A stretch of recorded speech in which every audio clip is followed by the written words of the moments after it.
Philippians 3:21, who shall change our vile body, that it may be fashioned like unto his glorious body, according to the working whereby he is able even to subdue all things unto himself. Therefore, my brethren, dearly beloved and longed for, my joy and my crown, so stand fast in the Lord, my dearly beloved. Here we see the Apostle Paul come to the people in Philippi, and he tells them this. He says, the one that will change our vile body, in other words, the one that will make us different, the one that will make an eternal change in us is Christ, the one that subdues all things unto himself. And so the challenge he gives us, if we want to see change, is to stand. Now, I say to you today, there are many people in the Christian life, they want to make some big changes, and they endeavor to make big changes, but the big changes do not last because they attempt to make the changes by themselves. Now, I say to you here today, it is God who makes the changes. It is He who changes us. Let me say three things. When we follow Him, He changes us. You understand, the more that you and I seek to please Christ in our heart, the more that we'll see the change on the outside. Oh, we can change our environment, we can change things around us, but if we don't change our heart to want to please Him, none of those changes will last. The more that we follow Him, we seek to please Him with our life, the more that He changes the outside. Let me say this, when we fellowship with Him, He changes us. You know, the more I spend time with God, the more I change on the inside. So our desire to change comes from following Him, and the more that we follow Him in our heart, the more we'll see a change on the outside. But the way that we get that desire, the way that we get that change on the inside is to fellowship with Him. I could not tell you how many times I've prayed about a situation, and I'm upset about the situation, or I've determined that I'm going to handle the situation a certain way, and within just a few moments of prayer, my attitude towards the thing completely changes.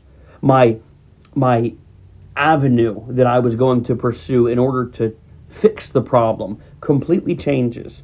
My outlook on the relationship completely changes with just a few moments in prayer. You say, how does that happen? When we fellowship with Him, He changes our heart. And then when we seek to please Him, He changes the outside as well. So when we fellowship with Him, He changes us. When we follow Him, He changes us.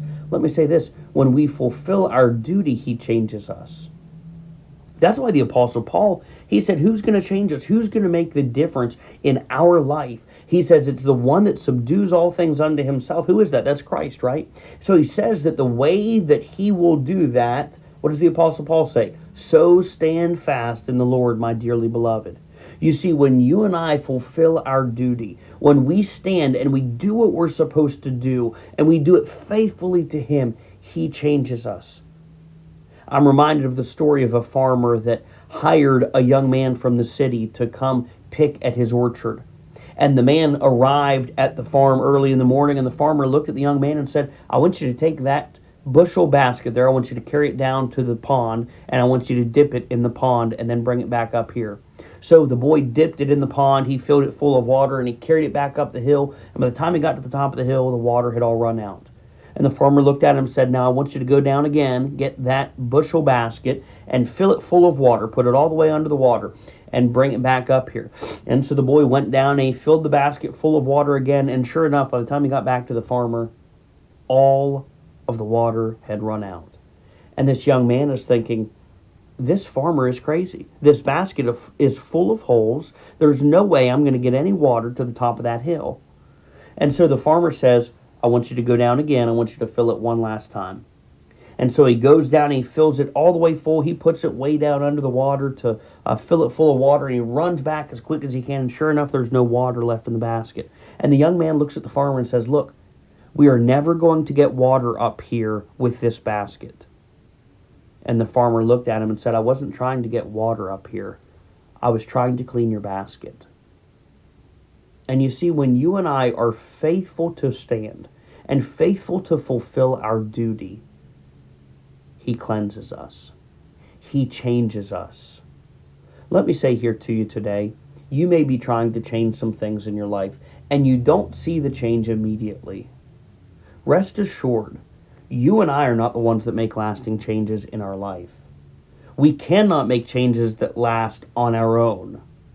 It is God and His strength and our surrender to His will that makes lasting changes in our life. You say, I don't see the changes as I should. Let's be sure that we're following Him, we're fellowshipping with Him daily, and we're fulfilling the duty that He has charged us with. This is the way to change our vile body into something that He can use.